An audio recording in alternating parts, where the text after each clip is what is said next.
जय हिंद दोस्तों, स्वागत है आपका डेली डिफेंस अपडेट्स के एपिसोड 32 में, जहां आज हम बात करने वाले हैं कुछ बड़े स्ट्रेटेजिक डेवलपमेंट्स की। एक तरफ प्रधानमंत्री मोदी ने एशियन समिट में दिखाई इंडिया की डिप्लोमेटिक डोमिनेंस, तो दूसरी तरफ इंडियन आर्मी ने अपने आर्सेनल में शामिल किया एक पावरफुल इलेक्ट्रॉनिक इंटेलिजेंस सिस्टम। इसी के साथ IAF और DRDO ने मिलकर किया एक futuristic manned unmanned teaming test. Pakistan ने अफगानिस्तान को दी खुली जंग की धमकी। तो चलिए शुरू करते हैं आज का ये एपिसोड। एक बड़ी diplomatic update. Prime minister Narendra Modi ji ने 22nd एशियन इंडिया समिट में कहा कि एशियन हमारी एक्ट ईस्ट पॉलिसी का मेन पिलर है। ये समिट वर्चुअली कुआलालंपुर से हुई, जहां प्रधानमंत्री मोदी ने तिमोर लेस्टे को एशियन के नए और 11th मेंबर के रूप में वेलकम किया। ये ग्रुपिंग का पहला एक्सपेंशन है 26 साल में, कंबोडिया के 1999 में शामिल होने के बाद। मोदी जी ने कहा, इंडिया और एशियन मिलकर दुनिया की लगभग 1/4 पॉपुलेशन रिप्रेजेंट करते हैं, ज्योग्राफी, हिस्ट्री और शेयर्ड वैल्यूज के थ्रू जुड़े हुए। उन्होंने याद दिलाया कि 1992 में शुरू हुआ लुक ईस्ट पॉलिसी 2014 में इवॉल्व होकर एक्ट ईस्ट पॉलिसी बना, जिसका मेन फोकस है स्ट्रेटेजिक और रीजनल इंटीग्रेशन। मोदी जी ने कहा कि एशियन की सेंट्रलिटी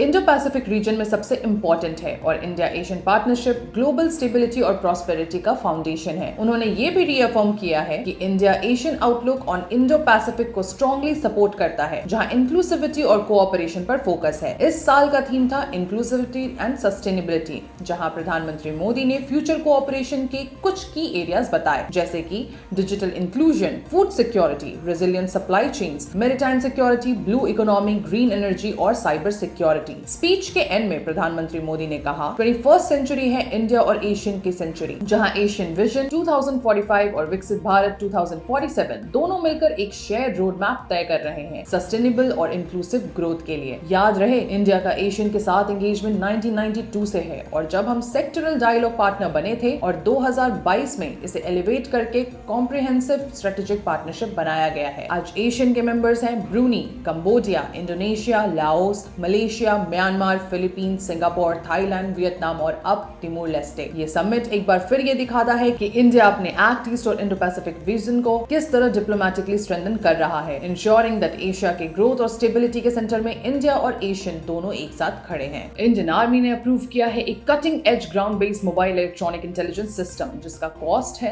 1000 करोड़ से ज्यादा। ये सिस्टम आर्मी को देगा एक इलेक्ट्रॉनिक वॉरफेयर एज, जहां ये एनिमी के रडार्स और कम्युनिकेशन सिग्नल्स को 24/7 ट्रैक, इंटरसेप्ट और एनालाइज करेगा। इसका मेन एम है बैटलफील्ड अवेयरनेस को बूस्ट करना। ये एक साथ मल्टीपल एनिमी एमिटर्स जैसे रडार्स, जैमर्स और कॉम नोड्स को डिटेक्ट और क्लासिफाई कर सकता है। इसके थ्रू आर्मी के कमांडर्स रियल टाइम में एनिमी के इलेक्ट्रॉनिक पोजीशनिंग और मूवमेंट समझ सकते हैं। इस सिस्टम का सबसे पावरफुल फीचर है हाई प्रिसिजन जियो फिक्सिंग, जिससे एनिमी के सेंसर्स या रडार्स की एग्जैक्ट लोकेशन पिन पॉइंट होती है और आर्टिलरी, मिसाइल्स या एयर स्ट्राइक्स के लिए टारगेट फीड किया जा सकता है। ये डायरेक्टली इंटीग्रेट होगा बैटलफील्ड मैनेजमेंट सिस्टम्स के साथ, ताकि स्ट्राइक डिसीजंस फास्ट और एक्यूरेट हो। मोबिलिटी के लिए सिस्टम को ऑल टेरेन व्हीकल्स पर माउंट किया गया है, चाहे माउंटेन्स हो या डेजर्ट, हर जगह डिप्लॉय हो सकता है। GBMES को इंडिजिनस लेवल पर डेवलप किया गया है DRDO और इंडियन डिफेंस कंपनीज के कोलैबोरेशन से। GBMES की इंडक्शन के बाद इंडिया के पास होगा एक strategic edge in the electromagnetic spectrum, जहां इंफॉर्मेशन ही अल्टीमेट वेपन है।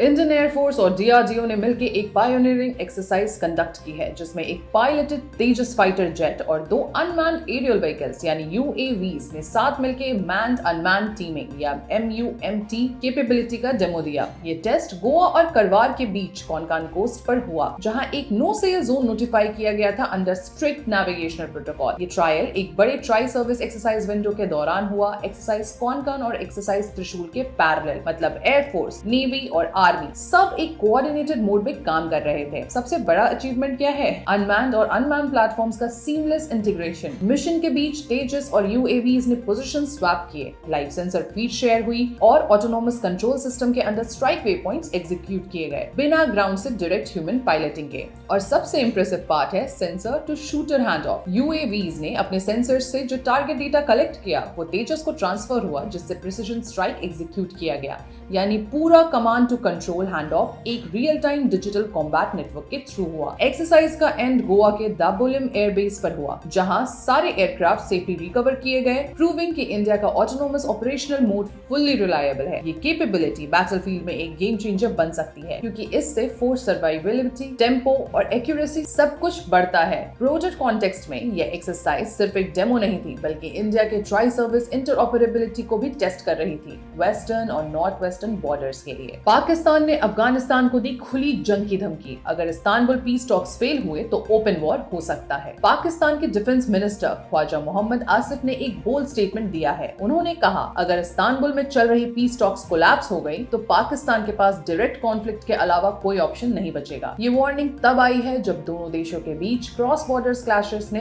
दर्जनों लोगों की जान ले ली है और टेंशंस डेंजरसली हाई हैं। इस्तांबुल पीस टॉक्स, जो टर्की होस्ट कर रहा है और कतर मीडिएट, अभी एक फ्रेजाइल सीज फायर को सस्टेन करने की कोशिश कर रही है, जो पहले दोहा में रीच हुई। डिस्कशंस के कोर टॉपिक्स हैं joint border monitoring mechanism, mutual sovereignty की respect, terrorism originating from Afghan soil पर पाकिस्तान के सिक्योरिटी कंसर्न्स और ट्रेड रिस्ट्रिक्शंस को ईज करना। एक और सेंसिटिव इशू है अफगान रिफ्यूजीज का डिपोर्टेशन, जिससे दोनों कंट्रीज के टाइज और ज्यादा स्ट्रेन हो गए हैं। पाकिस्तान का कहना है कि तहरीके तालिबान पाकिस्तान यानी टीटीपी अब भी अफगान टेरिटरी से ऑपरेट कर रही है और क्रॉस बॉर्डर अटैक लॉन्च करती है, लेकिन काबुल कहता है पाकिस्तान के एयर स्ट्राइक्स ही उनके सॉवरेनिटी को वायोलेट करते हैं। अक्टूबर के शुरुआत में पाकिस्तान ने रिटेलिएटरी एयर स्ट्राइक्स की थी फ्रंटियर पर हुए मिलिटेंट अटैक्स के बाद, जिससे दोनों तरफ से हेवी फायरिंग हुई और की बॉर्डर क्रॉसिंग्स टेम्पररी बंद करनी पड़ी। इससे रीजनल ट्रेड को करोड़ों का नुकसान हुआ। अफगान ऑफिशियल्स ने अभी तक कोई ऑफिशियल रिएक्शन नहीं दिया है, लेकिन एनालिस्ट्स के मुताबिक